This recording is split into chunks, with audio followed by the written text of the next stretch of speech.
ایک شخص بازار میں صدا لگا رہا تھا، گدھا لے لو، 500 دینار میں گدھا لے لو۔ گدھا انتہائی کمزور اور لاغر قسم کا تھا۔ وہاں سے بادشاہ کا اپنے وزیر کے ساتھ گزر ہوا۔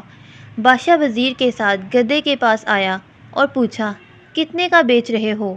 اس نے کہا، عالی جان، 500 دینار کا۔ بادشاہ حیران ہوتے ہوئے، اتنا مہنگا گدھا؟ ایسی کیا خاصیت ہے اس میں؟ وہ کہنے لگا، حضور، جو اس پر بیٹھتا ہے اسے مکہ مدینہ دکھائی دینے لگتا ہے۔ بادشاہ کو یقین نہ آیا اور کہنے لگا، اگر تمہاری بات سچ ہوئی تو ہم اسے 1 لاکھ کا خرید لیں گے، لیکن اگر جھوٹ ہوئی تو تمہارا سر قلم کر دیا جائے گا۔ ساتھ ہی وزیر کو کہا کہ اس پر بیٹھو اور بتاؤ کیا دکھتا ہے۔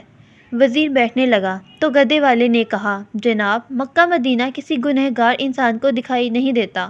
وزیر، ہم گنہگار نہیں، ہٹو سامنے سے، یہ کہہ کر گدھے پر بیٹھ گیا، لیکن کچھ دکھائی نہ دیا۔ اب سوچنے لگا کہ اگر سچ کہہ دیا تو بہت بدنامی ہوگی۔ اچانک چلایا، سبحان اللہ، ماشاء اللہ، الحمدللہ، کیا نظارہ ہے مکہ مدینہ کا۔ بادشاہ نے تجسس میں کہا، ہٹو جلدی سے، ہمیں بھی دیکھنے دو، اور خود گدھے پر بیٹھ گیا۔ دکھائی تو اس کو بھی کچھ نہ دیا، لیکن سلطانی مجہور کی شان کو مد نظر رکھتے ہوئے آنکھوں میں آنسو لے آیا اور کہنے لگا، واہ میرے مولا، واہ واہ، سبحان اللہ، تیری قدرت، کیا کراماتی گدھا ہے، کیا مقدس جانور ہے۔ میرا وزیر مجھ جتنا نیک نہیں تھا، اسے صرف مکہ مدینہ دکھائی دیا، مجھے تو ساتھ ساتھ جنت بھی دکھائی دے رہی ہے۔